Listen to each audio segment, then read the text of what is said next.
In short, the random 38-character object file name comes from the hash value of the object's data. If you are unfamiliar with the concept of hashing, here is a quick rundown of what hashing or a hash function is all about.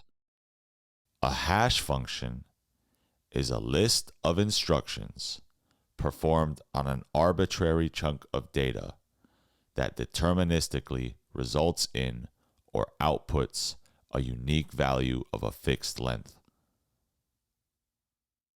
The hash function used internally by Git to generate the object file names is called SHA-1. I found a standalone implementation of SHA-1 written by a developer called Samwell, and we can take a quick look at it to get a feel for how SHA-1 works. Here is the implementation. SHA-1 can be written in less than 120 lines of JavaScript code as evidenced by this example. Walking through this SHA-1 function line by line is out of the scope of this video, but let's call this function a few times to get a feel for how it works. If I call this SHA-1 function with an empty string, this is the hash value that I get outputted. Because hash functions are supposed to be deterministic, if I call it again, I should get the same exact hash value. Let me call it with my name.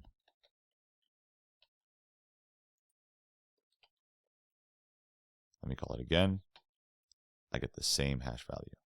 So the way that Git uses SHA-1 is for identifying identical files between snapshots that we take. All of the files that are the same as existing files will get hashed to the same object that's stored in the database. That is how the memory footprint of Git is kept so low.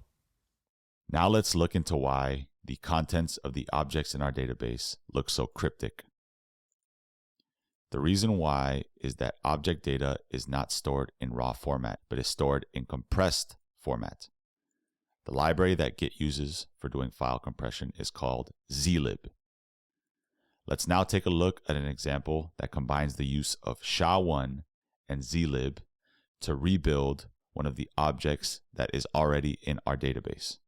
Here is the example where we will recreate one of the objects in our database. The type of object we will recreate is a blob object.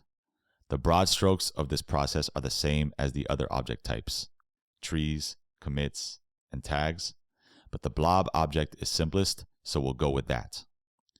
The first step of this process involves generating a header for the object type we are storing. Because we are generating a blob object, the header looks like so: blob plus a spacebar plus the amount of bytes needed to store the content of the blob. We will prepend the header onto the content and generate a SHA-1 hash. The SHA-1 hash is what will give us the name of our file. As far as the garbled contents that we usually see when looking inside of an object, we generate those via the zlib library. We will use zlib to compress the contents, and that will give us our final object. Let's run this and see what we see.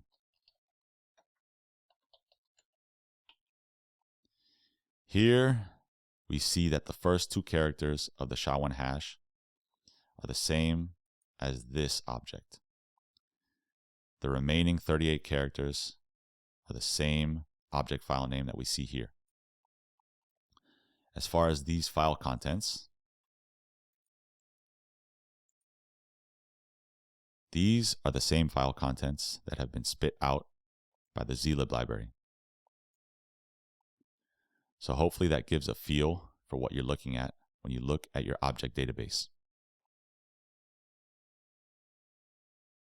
When you look in real-world Git projects, you will begin to see less and less objects and more of these things called pack files. Pack files are ways of storing your objects in an even more condensed format.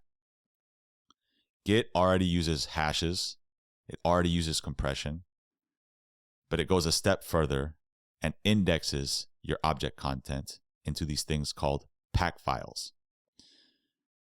This is the command that we can trigger to have Git create pack files on demand.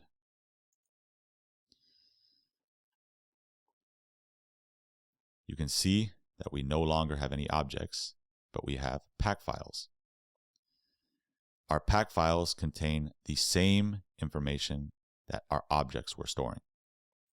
Let me show you how to undo the pack process.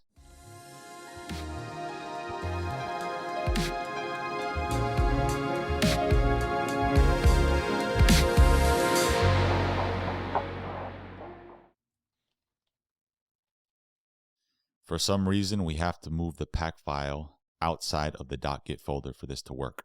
Pipe the pack file content into the unpack objects command, and look what happens.